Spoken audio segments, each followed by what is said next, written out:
যুবদলের কেন্দ্রীয় সাবেক শ্রম বিষয়ক সম্পাদক ডক্টর রশিদ আহমেদ হোসাইনি বিজেএমইএ ফোরামের মহাসচিব নির্বাচিত হওয়ায় ফুলেল শুভেচ্ছা জানিয়েছেন কুমিল্লার লাকসাম ও মনোহরগঞ্জ উপজেলা বিএনপি সহ বিভিন্ন সামাজিক সংগঠন। রোববার দুপুরে লাকসাম উপজেলার মুদাফফরগঞ্জ ইউনিয়নের চিকুনিয়া গ্রামের নিজ বাড়িতে এ ফুলেল শুভেচ্ছা জানানো হয়। এতে বিএনপি নেতা ইঞ্জিনিয়ার জাহাঙ্গীর হোসেন, একেএম আতিকুর রহমান, মনির হোসেন, ছাত্রদল নেতা ইলিয়াস মজুমদার ও নুরুন নবী সহ বিএনপি ও অঙ্গ সংগঠনের নেতাকর্মীরা উপস্থিত ছিলেন।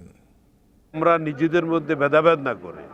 আমরা নিজের মধ্যে আর কোনো মতৈক্য সৃষ্টি না করে সবাই ঐক্যবদ্ধভাবে আমরা শহীদ রাষ্ট্রপতি জিয়াউর রহমানের আদর্শকে বাস্তবায়ন করা, বিশেষ করে আমাদের তারুণ্যের অহংকার আমাদের নেতা জনাব তারেক রহমান যে ইতিমধ্যে রাষ্ট্র সংস্কারের 31 দফা দিয়েছেন, সেই 31 দফা দাবিতে আমরা সবাই সোচ্চার হয়ে ঐক্যবদ্ধ এগিয়ে যাব এবং আমরা সকল ভেদাভেদ বলে ঐক্যবদ্ধ এগিয়ে যাই এবং আপনারা কোনো দলের মধ্যে বিশৃঙ্খলা সৃষ্টি করবেন না। আমরা ঐক্যবদ্ধ থাকি, আমরা এক থাকি, বিএনপিকে আমরা ক্ষমতায় আনি, আমাদের বেগম দেশপ্রিয় খালেদা জিয়া এবং ওনার সুস্থ কামনা করছি এবং